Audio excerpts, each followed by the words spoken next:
প্রিয় দর্শক, ভারত মহাসাগরের নীল জলরাশিতে এক রোমাঞ্চকর ধাওয়া। দীর্ঘ ১ মাস ট্র্যাকিং আর ১০,০০০ নটিক্যাল মাইল পথ পাড়ি দেওয়ার পর অবশেষে সফল মার্কিন স্পেশাল ফোর্স। প্রিয় দর্শক, পর্দার আড়ালে থাকা এক বিশাল তেলের সাম্রাজ্যে আঘাত এনেছে পেন্টাগন। কী ছিল সেই জাহাজে? কেনই বা এটি নিয়ে এত তোলপাড়? প্রিয় দর্শক, সাম্প্রতিক ভারত মহাসাগরে মার্কিন নৌবাহিনী জব্দ করেছে ইরান সংশ্লিষ্ট তেলবাহী ট্যাঙ্কার ভেরোনিকা-3। পানামার পতাকাবাহী এই বিশালাকার জাহাজটি ভেনেজুয়েলা থেকে অবৈধ তেল নিয়ে দক্ষিণ পূর্ব এশিয়ার দিকে যাচ্ছিল। প্রিয় দর্শক, মার্কিন গোয়েন্দাদের তথ্য মতে এটি সাধারণ কোনো জাহাজ নয়।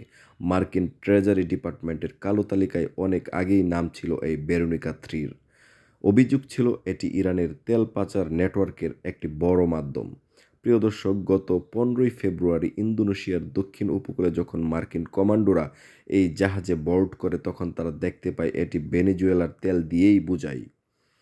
প্রিয় দর্শক, মূলত অপারেশন সাউদার্ন স্প্রিয়ার এর অধীনে এটি গত কয়েক মাসের মধ্যে নবম কোনো জাহাজ যা মার্কিন বাহিনী সরাসরি সমুদ্রের মাঝখানে জব্দ করল। প্রিয় দর্শক, এর মাত্র কয়েকদিন আগেই আকিলা-2 নামে আরেকটি জাহাজ একইভাবে আটক করা হয়েছিল। প্রিয় দর্শক, ১ বছরেই রাশিয়ার অর্ধেক প্যান্সির এয়ার ডিফেন্স সিস্টেম ধ্বংস করে দিল ইউক্রেন। রাশিয়ার যে আকাশ প্রতিরক্ষা ব্যবস্থা নিয়ে সারা বিশ্বে আলোচনা হতো, তা এখন ইউক্রেনের আলফা ইউনিটের সামনে অসহায়।